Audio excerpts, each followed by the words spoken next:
welcome back to Annie's Talk Show with Chrisanne O'Toole, a movie critic here with us to talk about and critique and review the movie The Emperor's Glove. Alright, so let's get started, Chrisanne, shall we? Thanks for having me. Well, I'm sorry. so Chrisanne, how do you see consequentialism in the movie? Are there any specific lines or scenes where you see consequentialism? It's funny you ask, because actually when Mr. Humbert emphasizes the ends depends on the beginning, he's correlating with consequentialism, because he's talking about how the ends don't justify the means. Specifically, when Cedric cheats in the Mr. Julius competition, his cheating doesn't justify his attempt to win, so he's just showing how it's morally and ethically wrong. Interesting. So moving on, how do you see poor social ethics in the film? And how does this relate to the personal ethics that you might see too? Well, aside from Cedric's obvious poor social ethics, it's actually Mr. Hundert that you may notice. Oh, wow. Yeah. When he changes Cedric's grade from an A- to an A+, that's poor personal ethics. He's just choosing to be... Not moral. Yes. But this is not only affecting him, but it's also affecting Martin, so these are social ethics. Because although it benefits Cedric, it negatively affects Martin by taking him out of the competition, which he so wanted. Yeah, that was sad. It was. Okay, so moving on. Where do we see a lack of conscience in the film? Well, I'll just highlight a few here. Okay. But, so the headmaster, Mr. Woodbridge, he shows a lax conscience, specifically when he dismisses Mr. Hundert when he says that he notices Cedric cheating in the competition. So that shows that he didn't care to call him out, so his conscience is too lax. Okay. Cedric, also an obvious lax conscience because he's okay with himself cheating, lying, and being disrespectful.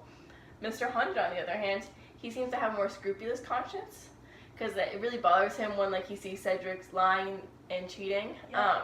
And he wants to hold Cedric accountable, and it really bothers him even through all the years. Yeah.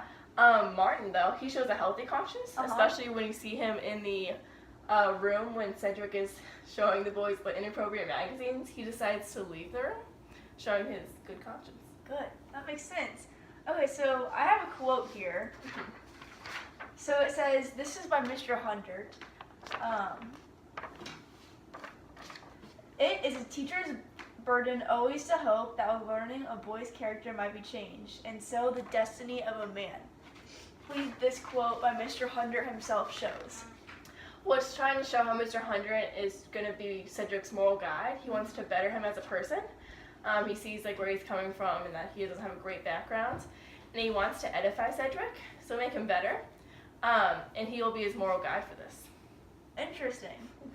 So moving on, how do you see cognitive dissonance? So just a refresher, cognitive dissonance is when there's a conflict between our beliefs and actions. How do you see that in the film?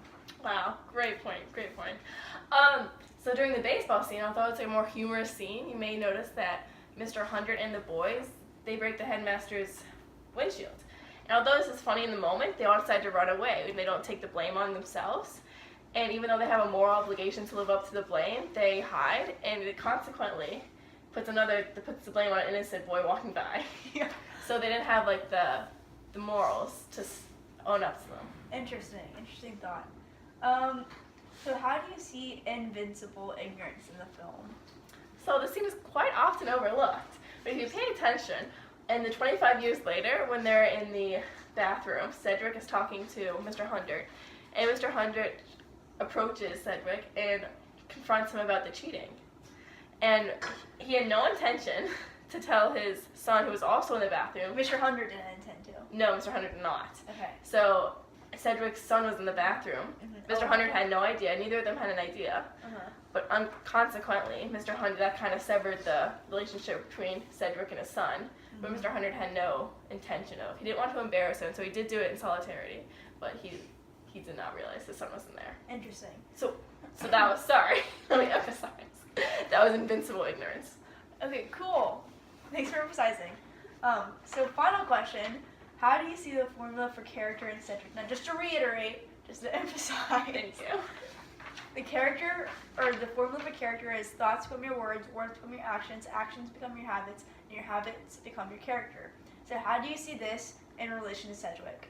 Yeah, thank you for that. Yeah. So if you notice Cedric at the beginning, his thoughts and words, they're already happening. He always has bad thoughts. He's already outspokenly rude and disrespectful towards his teachers, and his actions are affecting others too. And Mr. Hundred actually emphasizes this by saying, a man's character is his fate. And so you can see how his fate, how his thoughts turns to words, and his words turn to actions, which consequently affect other people's actions. But those become his habits, and his habits become his character.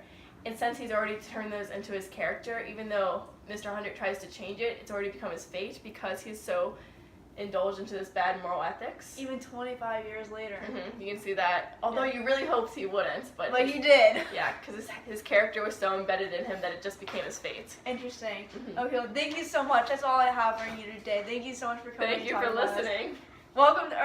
See you later from the Annie Show. This has been Annie. This has been Gracie Ann, the movie critic. Good night.